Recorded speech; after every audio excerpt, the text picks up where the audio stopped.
Good morning friends.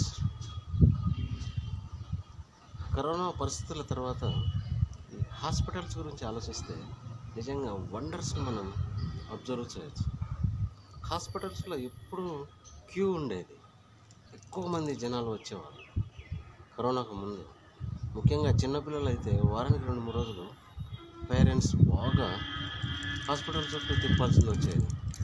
So ఎప్పుడైతే ఈ hands wash అంటే చేతులు శుభ్రంగా కడగడం వల్ల చాలా వ్యాధులను అరికట్టాల్సింది వచ్చింది.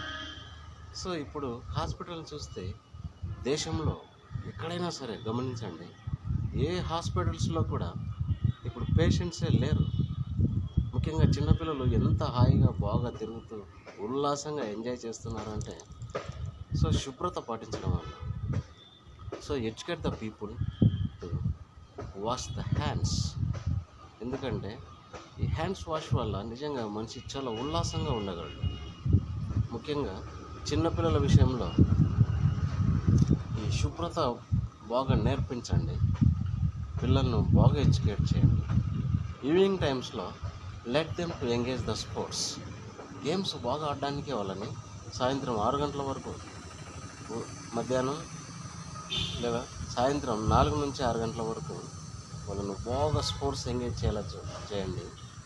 సో పిల్లలు చాలా యాక్టివ్గా ఉంటారు, చదువుల్లో కానీ స్కూల్కి వెళ్ళడం కానీ చాలా విషయాల్లో చురుగ్గా ఉంటారు. సో నిజంగా హాస్పిటల్స్ గురించి ఆలోచిస్తే పెద్ద మాఫియా ఉంది అక్కడ. సో పిల్లలను బాగా తిప్పుకునేవాళ్ళు. జ్వరాలు వచ్చినాయనుకో 2 రోజుల్లో పోయేదానికి వారం రోజులు 10 రోజులు అట్లా బాగా తిప్పుకుంటూ నిజంగా ఎంత మోసం జరిగిందంటే, సో అలాంటి వాటికి మనం ఏమాత్రం మళ్ళీ ఛాన్స్ ఇవ్వకూడదు. సో పిల్లలను బాగా కాపాడుకోండి అంటే సో శుభ్రత విషయంలో బాగా కేర్ తీసుకోండి. That's enough. Thank you.